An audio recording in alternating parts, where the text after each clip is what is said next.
Hey, welcome back. This is episode 4 of the Angelo Whispering Hollow Farms. I'm the Fantasy Farmer, and we'll just give you a recap. We finished up all the bean planting in episode 3, so the corn and beans are in the ground, and we're ready to go. We went ahead and mowed this hay in episode 3, and this is episode 4, and we're going to go ahead and start getting the tethering done, and we'll go from there.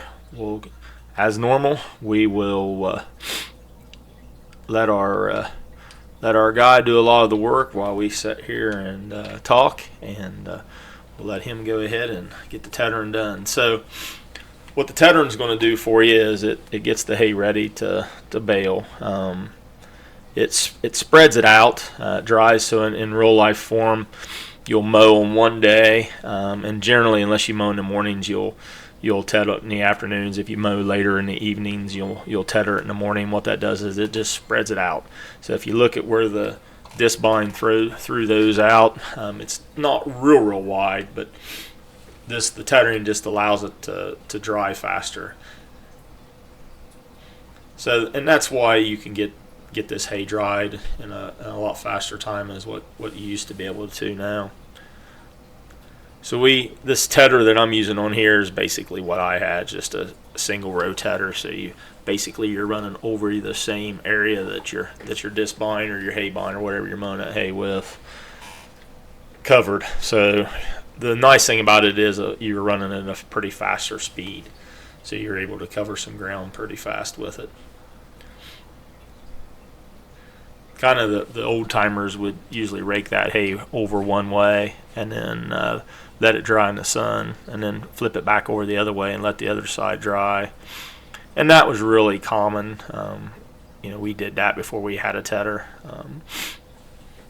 The tedder just allowed things to just be easier, work easier for us. Here again, these red bushes have popped up everywhere. We'll have to get the bush hog out again and get some more of them cleared out, it looks like. They just seem to keep popping up. So this is a nice size hayfield here. It's a little hilly. On this episode, we're going to go ahead and get this tethered out and raked and baled. We'll round bale this, and then we'll get it picked up, and we'll move forward. And I know episode 5 will be in wheat, and we'll get to harvest the wheat. And we are going to square bale all the wheat, all the straw coming out of the wheat. So we will round bale or square bale all of it, put it on wagons, and then we'll figure out where we're going to put it at. We might have to put up a better hay barn because we're kind of getting thinned out on buildings here.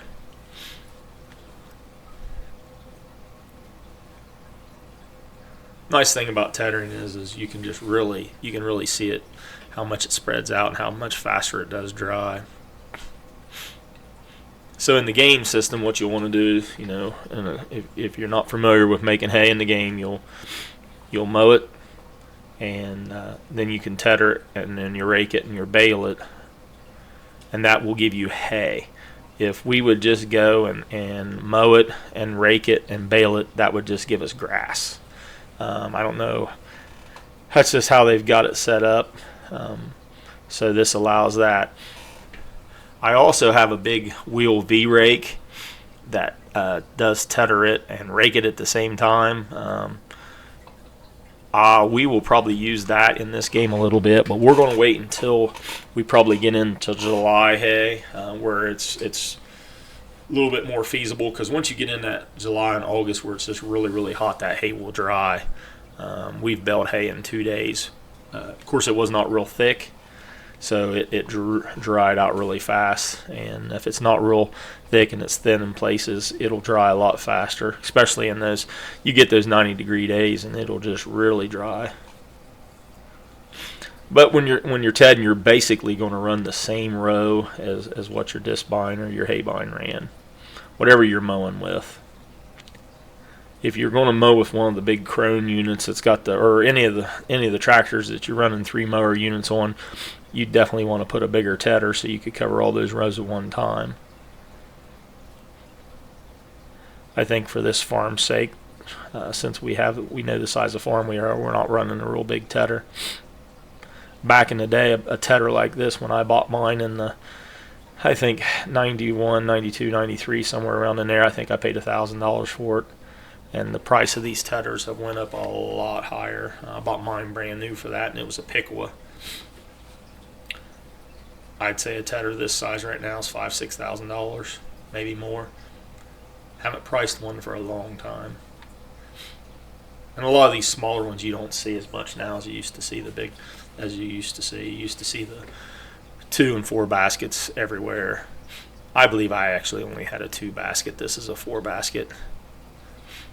That's why it's covering the row just a hair heavy on this side.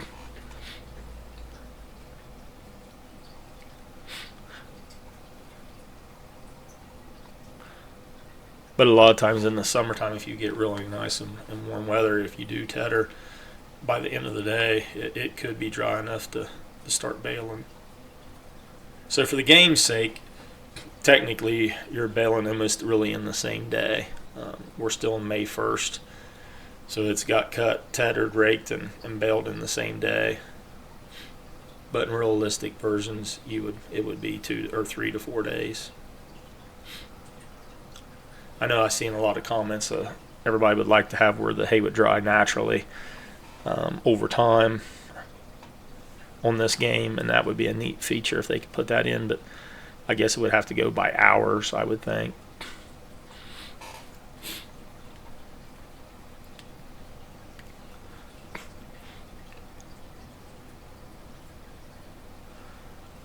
And then when we get raking, I told everybody we had a New Holland 256 rake. We actually got an international version of that. I was thinking I got the New Holland 256 rake, basket rake, but I remember I downloaded it and it will not work. So we've got the international version, which I forget the number. It was only a 2-digit number. It was like a 81 or something like that. I can't remember what it was, but they were very, very similar. All the companies made a basket rake that looked all very, very similar. And it's just a 4-bar going back and forth, and it rakes it to the side.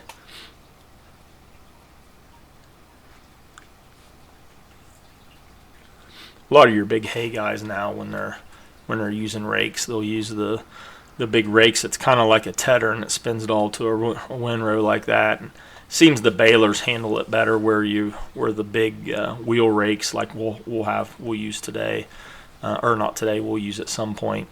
Those kind of almost intertwine the hay into almost like a little rope, and some of the guys don't like that because the way it feeds, especially on the round balers.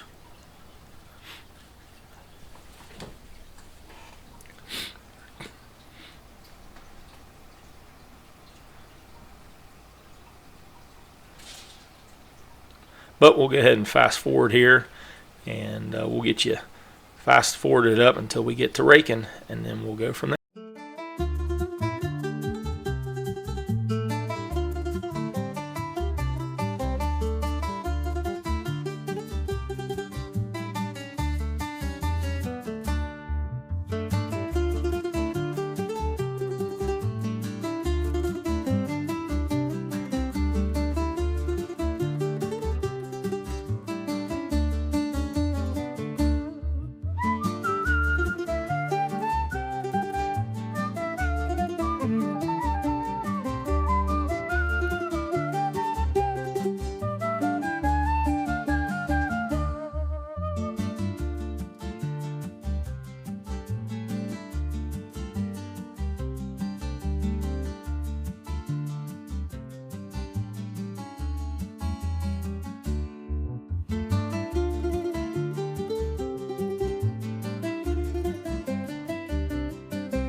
Well, we've finished up the tethering.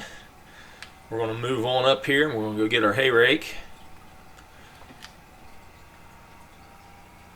Get it raking.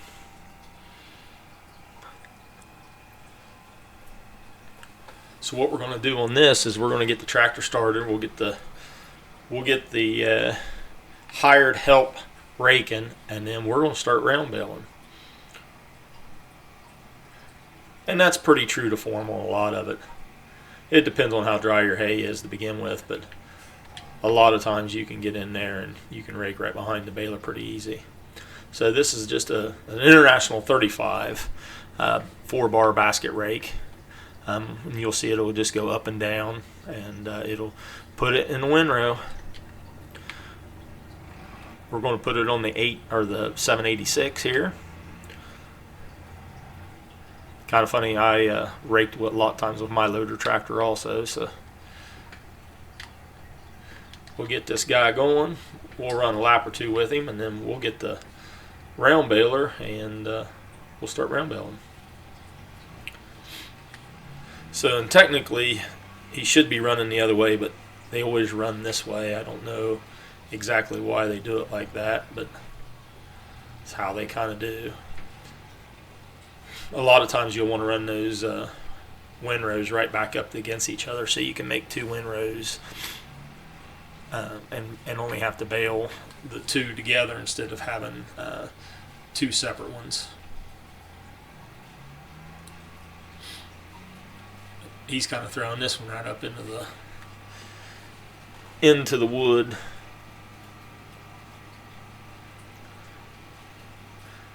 But generally this technically on this outside row anyway is usually your poorer quality hay because you've got the trees and the roots and there's sticks sometimes in it, and sometimes the hay is not the best hay right there. So a lot of your big guys will round bale only this. If they're trying to do really good square bales, they'll square bale the inside more so and then they'll round bale these outside rows.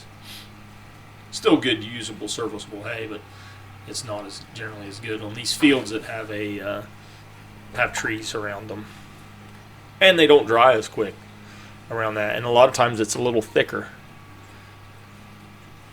I know we always had trouble with sticks. You'd always have some sticks in these bales, just especially if the trees were hangover trees, if they were large trees and they hung over.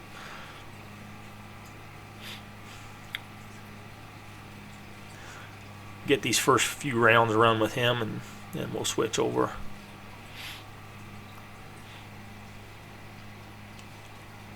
He's going a little faster than what you normally would go on this rake here, but for game purposes, we'll just let him go.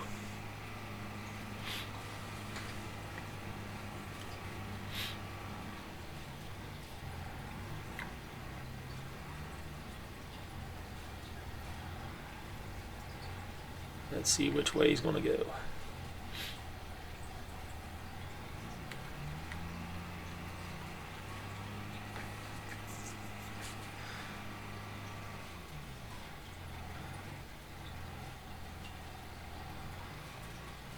We'll get these outside windrows done first.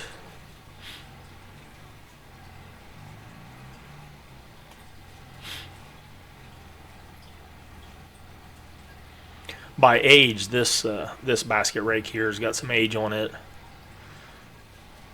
Of course, you say it's just international, so the newest it would be 85, but I believe that rake there, without doing any research on it, was, I thought, late 70s. Those basket rakes started coming out in late 70s, early 80s, and they just kind of took over. We had one of the wheel rakes that had the big wheels on them, had a solid panel. My grandfather had that in the 70s, and those were pretty popular. I think it was a 5, had 5 wheels on it. The nice thing about them, you could cover some pretty good ground with them, but they were springs, so if you did hit a bump, they would bounce up. So what happens when they bounce up, you miss that little bit of hay right there. They did not clean the field very good. The newer modern ones do a lot better job, but like I said, it's just depending on what kind of job you want it to be done, or what you're raking also.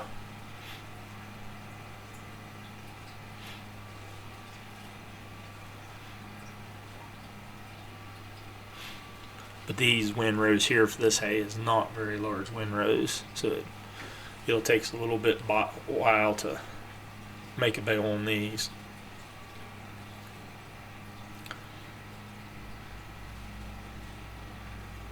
And for ourselves, we're going to use like a 5x5 baler. We're going to make a 5x5 bale. Real common 5x5, 4x5s, 5x6s. You get in the big ones. I bought a brand new New Holland 630 round baler, I think in '97, and it was a 4x4, and I really liked it the best. Those 4x4 bales, if you put them inside the building, the value of them, the hay quality, it just seems like that is better. Now, I wouldn't want to leave them set outside just because they're a smaller bale. You can put two of them in the back of a pickup truck, but for this game's sake, we're gonna use about a 4x5, 5x5, somewhere in there.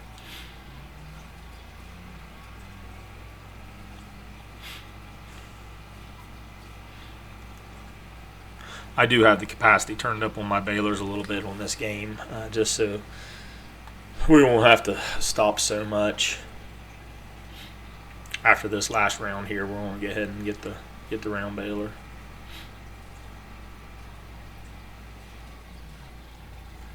Round baler we're using is a Case IH round baler, and it's a modern round baler, so it's not very old. And I always thought that was kind of important. If you was baling a lot of hay, you could run older equipment on a lot of things, but I always thought that especially the round balers, to get a really good round baler, you wanted something that was somewhat modern, so it would do a consistently better job. Some of those older balers, especially the New Hollands that had the chains, would beat the hay up, and they wasn't very good for alfalfa. And then they went to a belt baler, somewhere in the '90s, I believe, and that kind of helped them out big time. A lot of my friends, they prefer the John Deeres. I've always kind of liked the New Hollands. The New Holland and the Case IH is, in today's terms, is basically the same baler. So we're going to go ahead and jump off here. Get ahead. So we're running a RB456 and with our 5088. So we're going to turn on automatic drop, so it'll tell us when to go. And generally on these tractors right here, or these balers here, you'll have a monitor inside. It's telling you your capacity. And since we're net wrapping this, it'll help you to do all that, make sure all the rounds are the same. And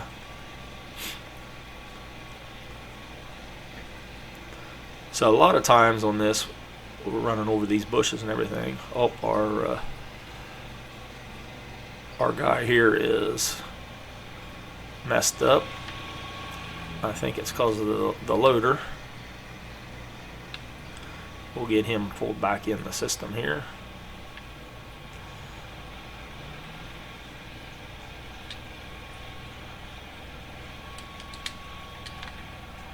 Hopefully he'll start out. We don't have to fix him again. Let's see what he does. There he goes.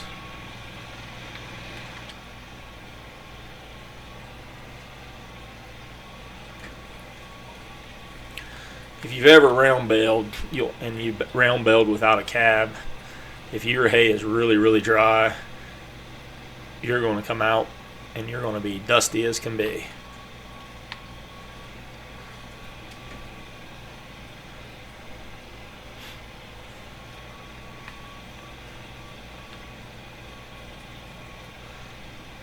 Now we're pulling this hill here, and I don't know why we have slowed down so much. But we have.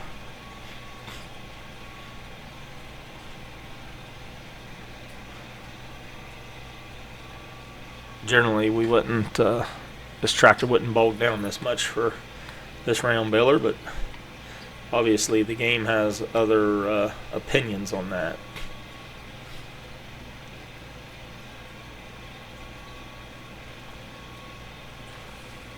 I know when we move to episode 5. We're going to work on wheat, but we also are going to have to do some spraying. we'll have to be spraying some of the corn and beans for weeds. So we will do that in episode 5 also.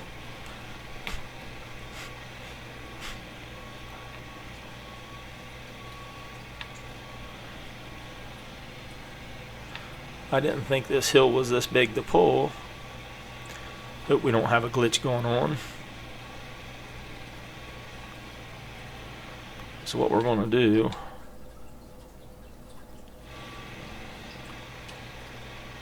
is we're going to turn this baler off for a second. Let's see, unhook it. Hook it back up. Turn it back on and let's see what we got going on here now. Nope. Might just be the hill.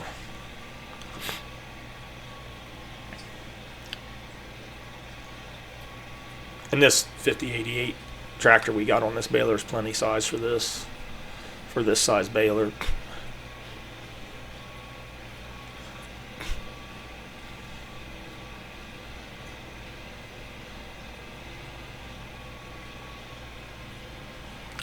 I just don't know why she's slowing out on us.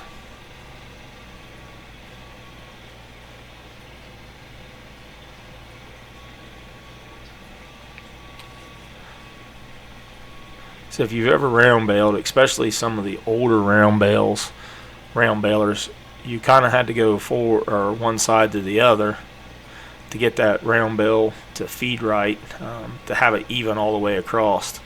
It's kind of a pain in the butt to have to kind of swerve like that, unless you have really big windrows. My 4x4 baler, I never had to do it as much because that chamber for that 4x4, is only 4 foot. So, but if you get those 6 foot ones, is when you got to swerve some. But I know a lot of the new balers now have it where they don't have to do that. A lot of times when you're baling, though, when you see how he's raking into your head rows, generally you can lift that rake up sooner than that and not have to go into those end rows like that.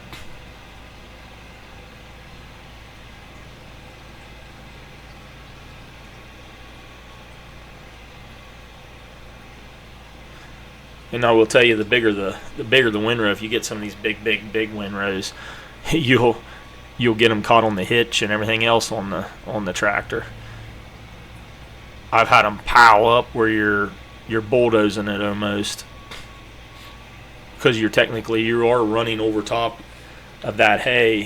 You're centering it. Your tires aren't running over it, but you do have a center. So if you get some of those real big windrows, you will see that it will do that to you. Here we go again.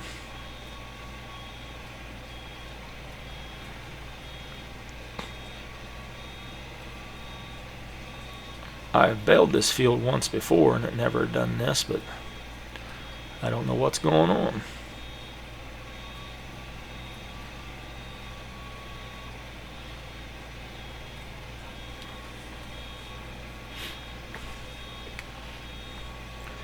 Well, I guess we'll take it slow up this hill, and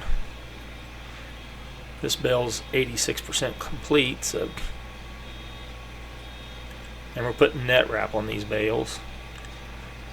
And the net wrap is better on keeping them together than what the twine was. I use twine on everything, and I remember when the plastic twine come out, a lot of the guys like using the plastic because it did not deteriorate like the twine, the regular sisal twine. The problem with it is you had to make sure you had to get it all cut off, because you'd have that twine left in your hay feeders with the cattle or in the fields, and you'd find it 2 years from now buried in the mud because it does not deteriorate like twine does.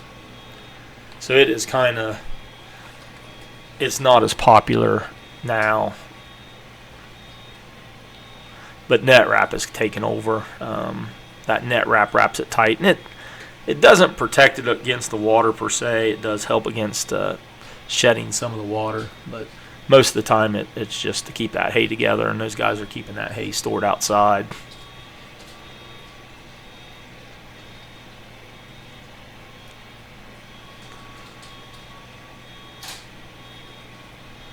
Yeah, I don't know I don't know what the situation is with this tractor.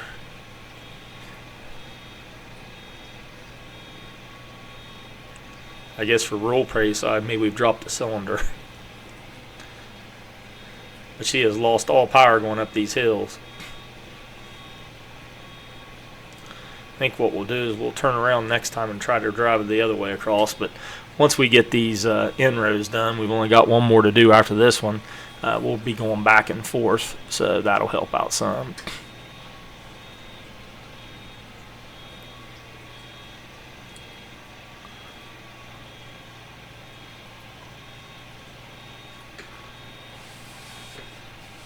Because generally, even on this hill, you wouldn't slow down that much.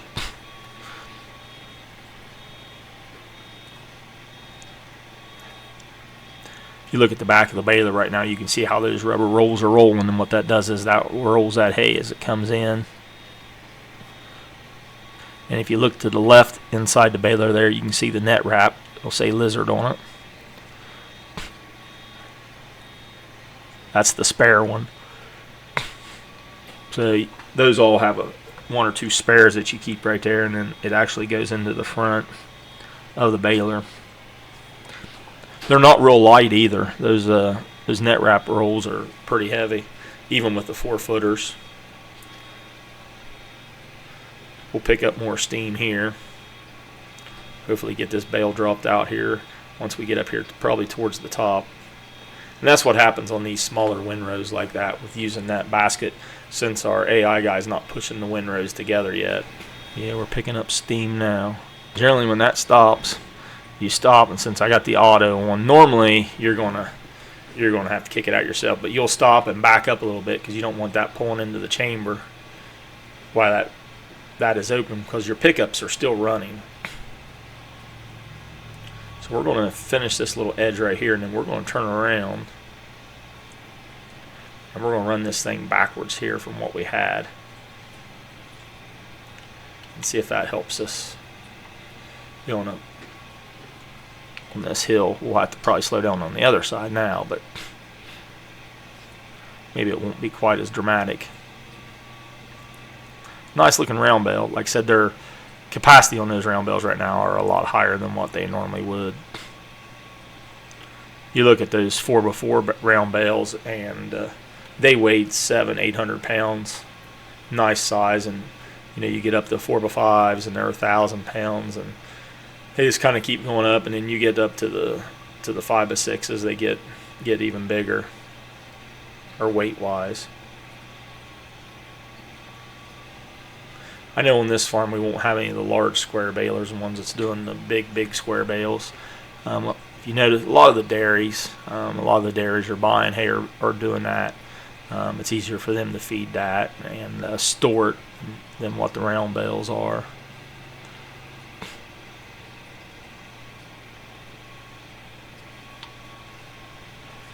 Nope, this hill is going to be slow for us also.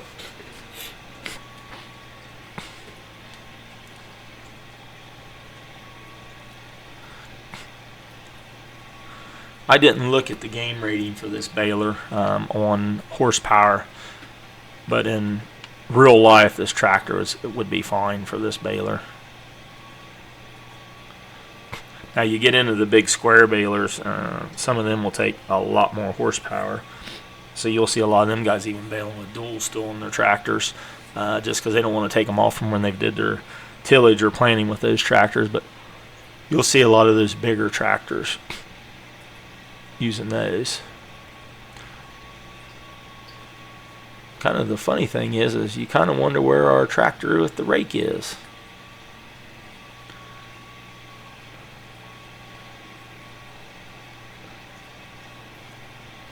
Is he?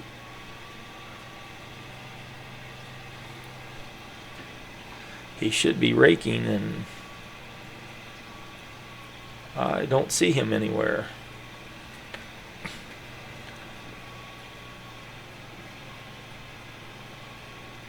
So we get up here top, I see him right here to the right. He's stuck on a tree, it looks like, right here. We'll get up here and we'll get him reset.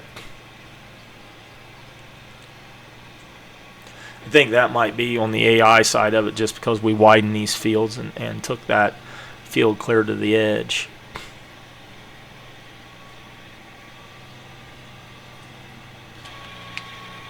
He's still from full throttle. He got one. Boy, he's really got that tractor caught up in there.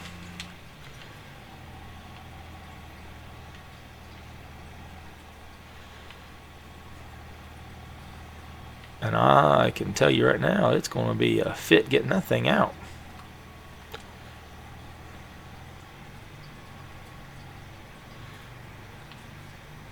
There we go. I think what we'll do is we might just finish this little bit right here ourselves, so then we're not having to worry about him doing it.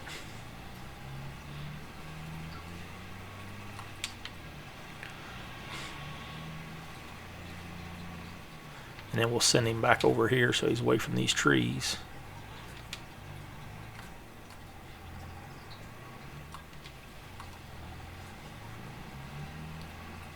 I guess I didn't lower it.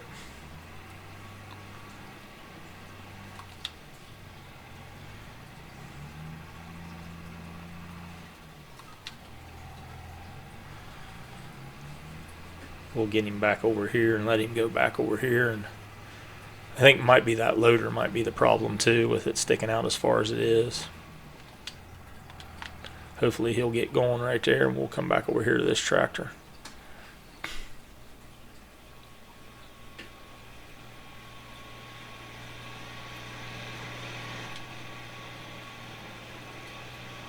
Well, I rightly don't know where he's going, but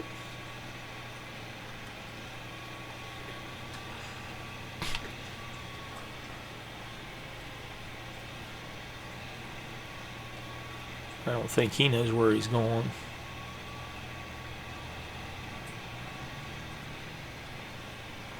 I think a lot of my AI problems on these games like this is, like I said, where I've widened those fields up. And it seems like the first couple times to come back through, it seems like it messes with them. So we'll just jump these rows like we're doing here, and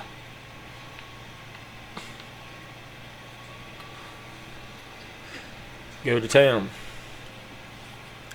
It's a little faster when you're doing it like this now, going up and down those rows like that. Looks like we got some cleanup we'll still need to do. I'm doing some crazier turns than what you would normally do.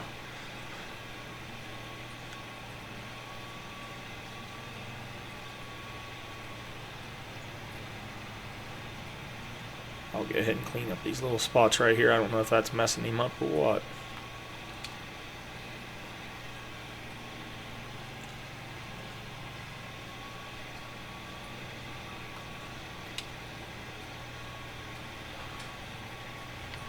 You might have to reset him.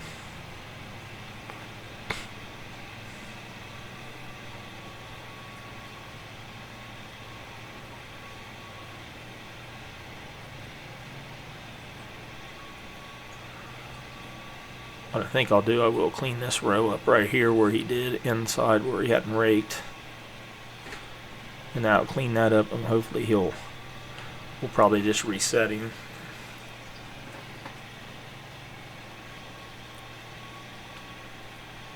Depending on what kind of hay you're making, usually a lot of times you're not doing it by yourself, especially if you're square baling.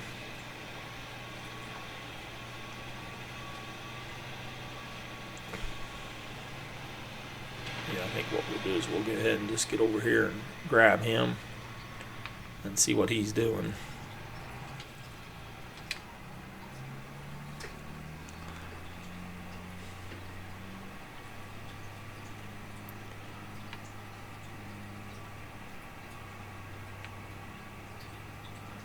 We'll start him back over here.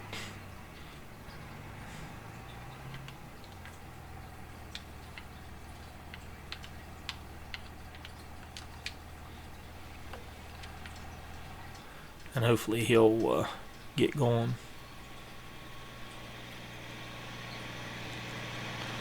One thing that I didn't bring up while we was planting, one thing you won't see is you won't see me rolling any of these fields. That's pretty unheard of here where we're at in this clay ground. I don't know of anybody that's done it. I know there some of the better quality ground that's a little ways away, they've been doing it, but in this part of Ohio, you just do not see it. I was at the Farm Science Review with a gentleman who was a pretty sizable farmer at one time, and they had never rolled anything before. I think in this clay ground it might hurt more than it helps. I know the guys who did roll and who does roll, and you see the YouTube videos with them. It does knock the clods down and does make a pretty nice seed bed.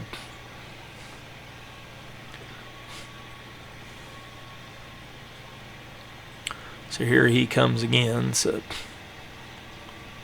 if you look at that right there is kind of your perfect windrow. You can see how it's down on one side and you come back and put it through the other side. So you've got a double windrow. That's technically how it needs to be done on these. There again, I don't know if the game is set up to do it like that or if it's just luck of the draw how they do it.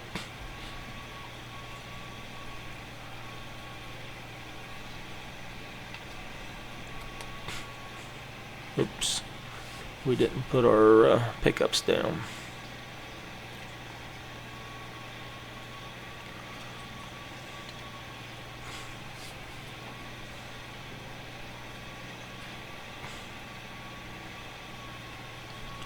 And it looks like we might luck out on this next windrow also. It looks like he's going to do that with it too.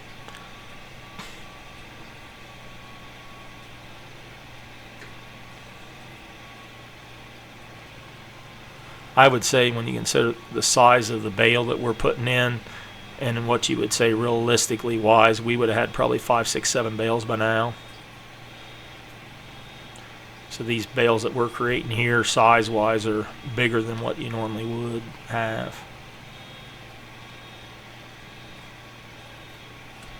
So one thing you see on this game is, and we'll have to see, but there again, back in real life, you got to be careful on the hill, especially dropping that hay right there on the hill. A lot of times on a hill like this, we would turn sideways before we drop it, because if not, that bale will roll right down the hill, and we've had it happen.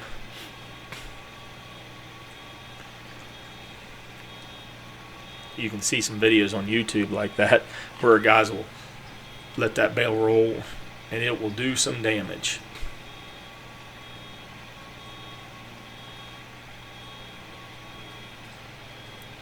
There again, we're back to this same situation where this thing is, it's like we've ran out of power.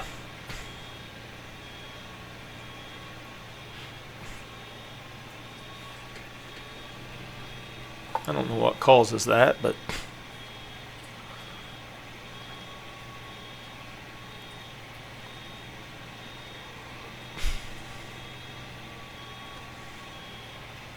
there again, I don't know what he's doing in this tractor. So, well, looks like we'll have to get him situated.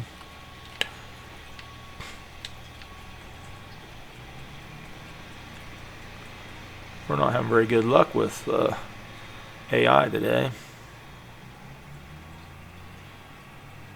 They must be rookies. So you hear that buzzer buzzing on this 5088. That's the monitor for the baler telling us that we're getting close.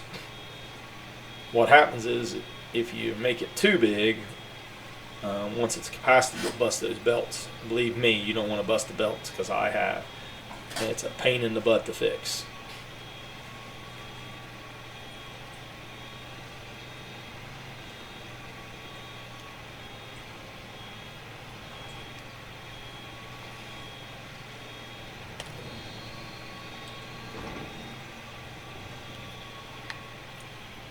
So hopefully that bale will stay right there. Yep.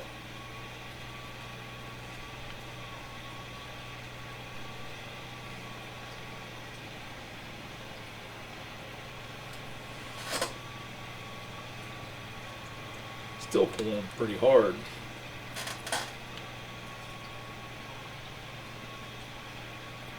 So let's do a little test here. So, our tractor's 120 horsepower.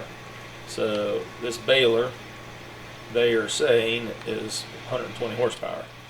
So, we're right at the cusp of maximum horsepower wise.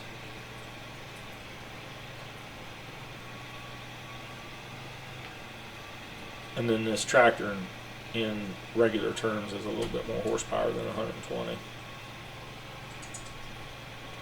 I think they're anywhere from that 125 to 145 range.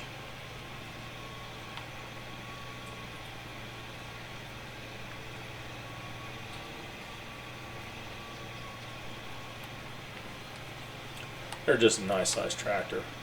The 5088s are.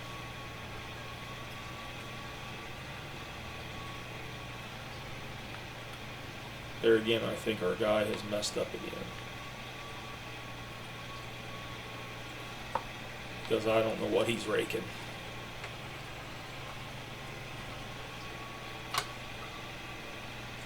Is he going to run into that round bale? Yep.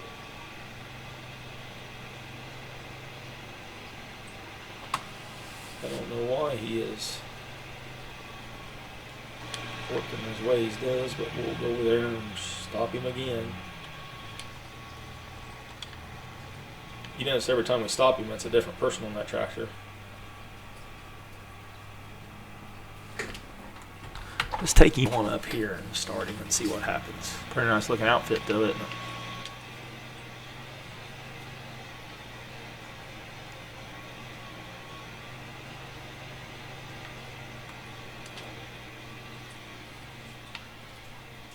So I went ahead and turned the round baler off to get up this hill until we get to this windrow here. It helped it some, but it not helped it much.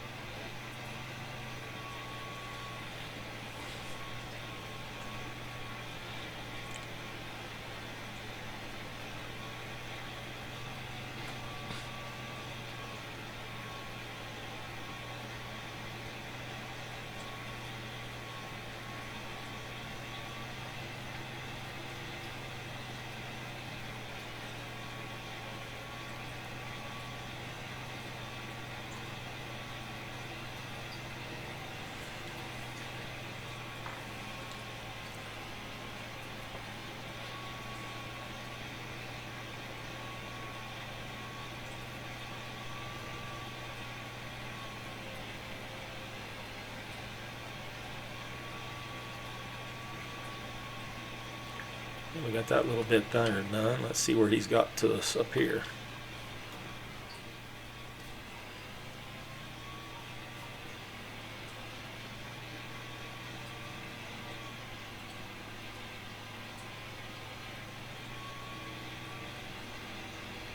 Looks like he's got a double windrow right there. We'll drop the pickup.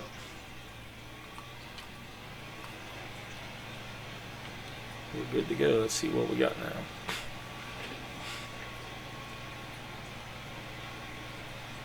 Yeah, when you do those double windrows, for one thing, it's faster because you're not having to make that extra trip. Plus, you're filling up that round baler a lot faster. Of course, I don't know what he's doing down here. We might have to finish this ourselves because he is.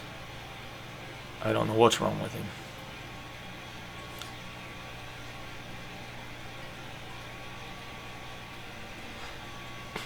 You kind of wonder if he's ever raked before.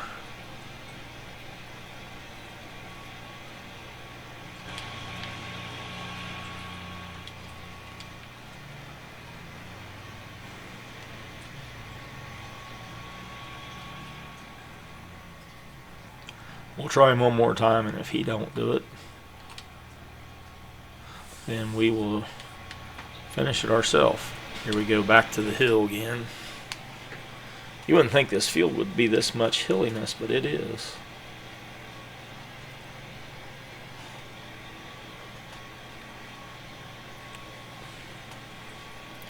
This field was tilled and seeded, so this hay here is the first time this has been cut. And we're going to come back and put fertilizer back on it. Something like a triple 19 is what we would use, and on this first cutting, especially just to help get that little extra back.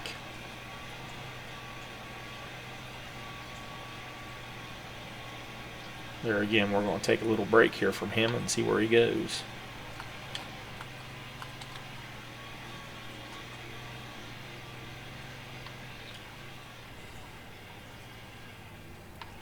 Hopefully he will do it right. But if you look at hay, I think the texture of it's pretty close. This farm here does not have the alfalfa added to it, so you won't have the alfalfa on this. Which it's on the other farms like Alma, it gets pretty tall. And a lot of the guys, especially the dairies, will be cutting haylage out of it, so they'll be chopping it.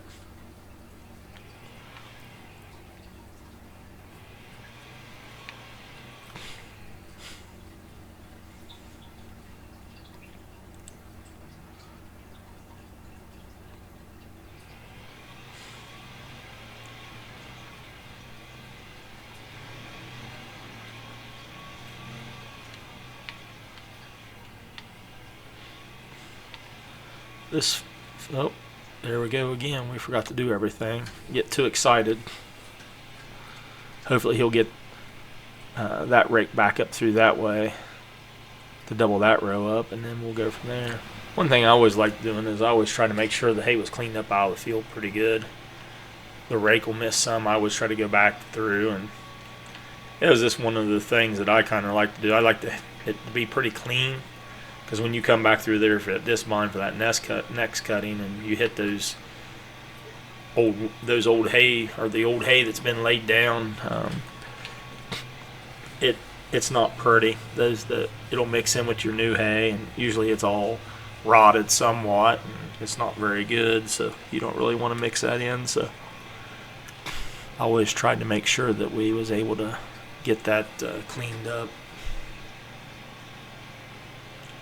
If it meant driving out of my way a little bit, it's how it did. Just like if you look over here to the right, I see a patch of hay right there. We'll probably come back and get it. In the game, it's not so much, but compared to what you would have in real life.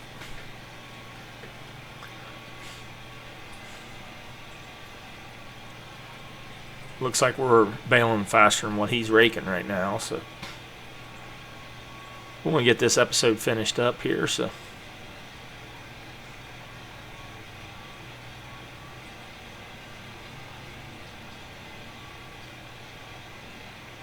I think we'll run these over to the edge here. We'll go down here and get this while he's messing around up through there.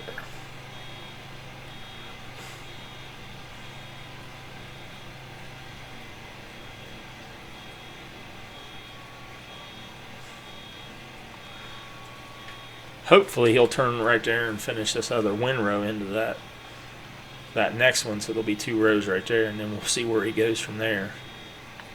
That might be interesting. Hopefully he'll go over there and finish that other.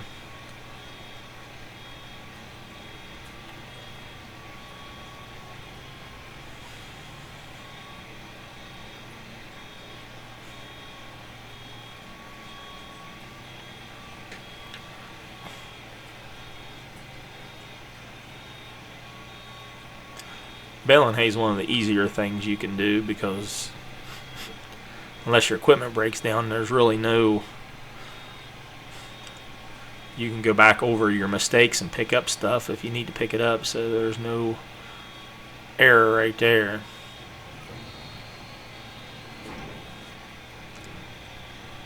There again, I didn't get stopped soon enough with this auto put on.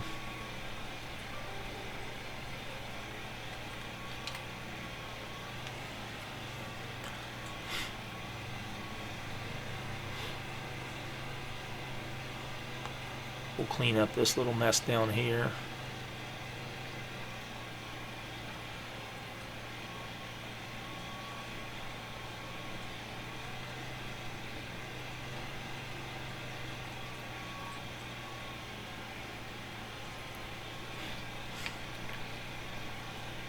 And hope he goes over there, which it doesn't look like he's going to.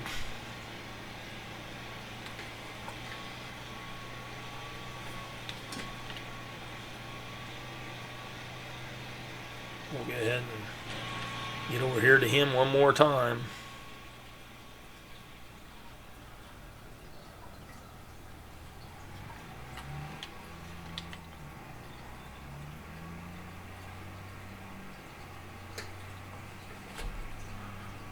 Hopefully this last set, we probably should have moved him all the way to the end the first time. And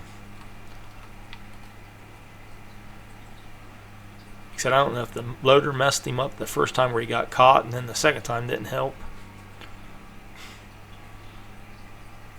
Nice looking round bales though. They look nice and tight.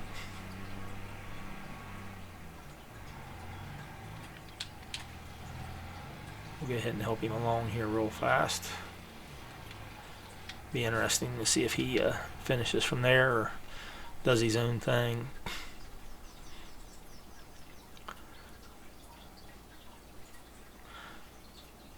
But baling hay is crucial in this game if you're raising livestock or raising cattle. Because even if you don't have TMR or silage to make TMR with hay, you can still feed them hay all the time. Most cattle's eating grass and hay every day. That's all they're eating. Especially the cows who's making calves. Most of them are not eating silage unless you're in a dairy situation.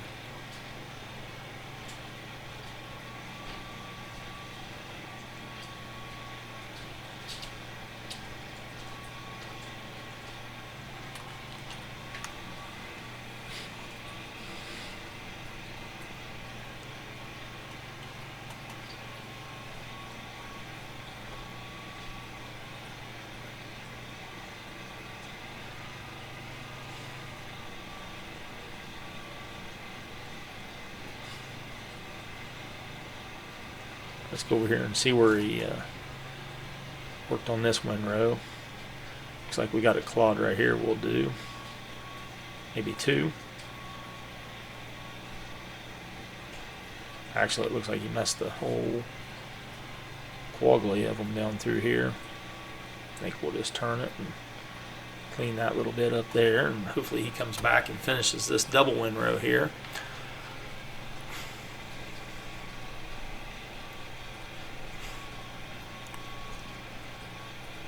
I know we talked about the trees on the last episode. A lot of those were elms. I think this looks like an elm. Yeah, these are American elms. Generally, you don't get this many American elms at one location like this that are this large. That is a shagbark hickory. Anybody that knows trees knows that the hickory is hard. A lot of the handles that you use in shovels and hammers are made out of hickory or hard maple, but most of them are made out of hickory. We used to have a sawmills, and the hickory was hard on the saws. Even when you're cutting it with just a hand saw or chainsaw, it's hard on it. It does dull it a lot faster. But that's why they use it to make handles.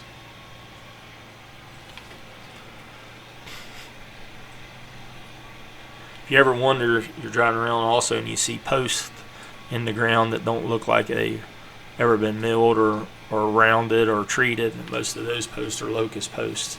The old timers, that they found that the locust would not rot out.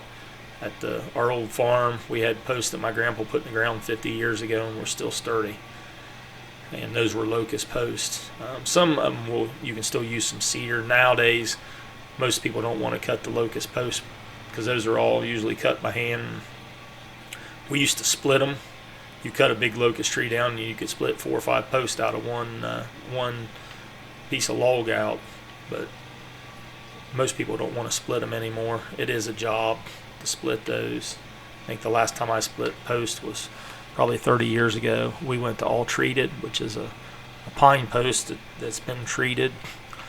They don't last quite as long, but they kind of look better and they're easier to use, especially the half rounds. So you got a face on there. If you're building a wood or a board fence, it's nice to build too because you got a 6-inch face. And if you're putting woven wire up, you still got a nice face to put your staples into to get the fence to stay to it. And there again, the prices on those have went where the treated posts are a lot more expensive now. But used to be nobody bought treated posts. It was all, everybody used old locust trees, and the locust was plentiful and was not used for, nobody was using it to build furniture or anything with. And there again, it's a harder tree. And there's a couple different locusts out by us. There's a regular locust and then the honey locust. The one honey locust has the big briar, I won't say briar, but the big pointy things on them and sharp as needles. And that wood is pretty red, and I actually cut a pretty good sized honey locust tree down, and then we took it to our sawmill and I milled it and actually used it for the floor of my kids' playhouse up in the air. And it was to put screws in it, you couldn't put a screw in it. We had to pre-drill the holes for the screws because that's how tough it is. And it's a redder, where your white locust is, or your black locust is a more of a white wood.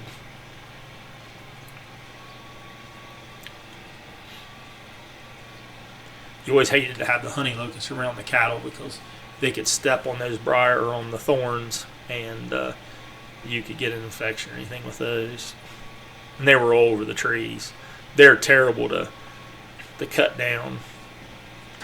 You got to knock those thorns off before you can get into it. And like I said, when you're cutting with a chainsaw, we had a bunch that was in pasture field I went and cut down and kind of cleaned that pasture field up to kind of keep those away. And like I said, that one I cut down that we milled was probably a 2-foot diameter tree. But there again, I think I got maybe a 10-foot log out of it. They're not a huge, high tree or a tall tree.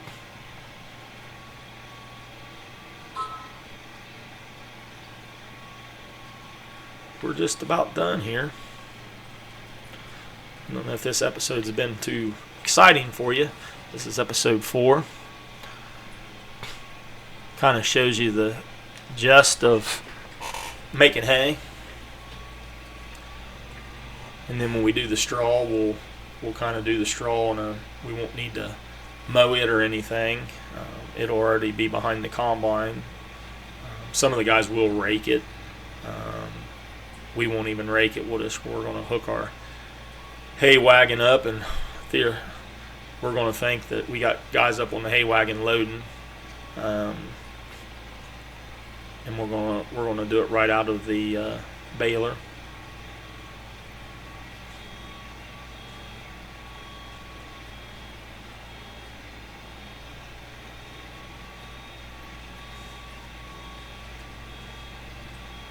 I think the hay on this game, it is a little monotonous.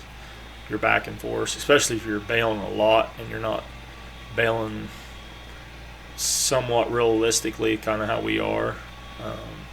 If we did not have the hay capacities turned up, it would be a lot more realistic, but we would have got a lot more bales.